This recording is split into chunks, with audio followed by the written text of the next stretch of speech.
Justin Tucker was suspended for 10 games by the National Football League. He was basically given a rest because the NFL conducted an investigation and found that he had violated the NFL's personal conduct policy. That comes down to this case of the 16, not one, not two, 16 allegations of sexual misconduct by massage therapists in the Baltimore area. 16. It's not as if one was just a mistake or two was a mistake or maybe three was an exaggeration.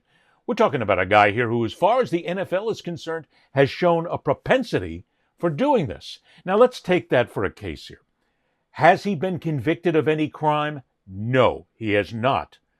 But the point of the matter is the National Football League conducts their own investigation with a conduct policy in the contract.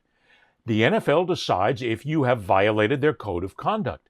The NFL would not come out here and say, you're suspended for 10 games because we found you in violation, if they didn't.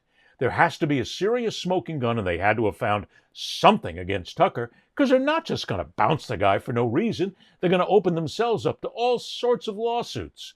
But they have evidence, and their evidence told them that this guy has, and again, you want to be careful of the language you use here, but there are allegations of inappropriate behavior by the 16 massage therapists.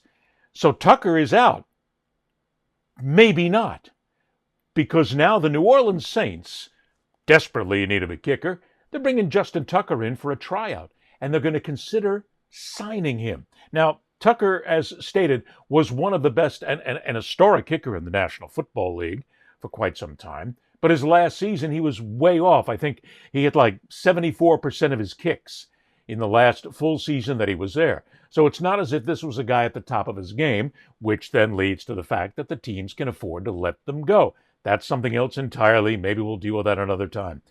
But here's Tucker now, who may get a job back in the National Football League after being suspended on inappropriate behavior allegations, which could, and again, I'm not a lawyer, and I'm not saying he was charged with this, could be some form of sexual abuse, sexual assault, sexual misconduct. The possibility is all there. The bigger issue is, if Justin Tucker, now he accepted that 10-game suspension. He has said that the newspaper that ran with it and started everything was basically just blowing it all out of proportion, and it's a hyperbolic story. Wouldn't you want to clear your name? Wouldn't you want to do everything you possibly could to clear your name?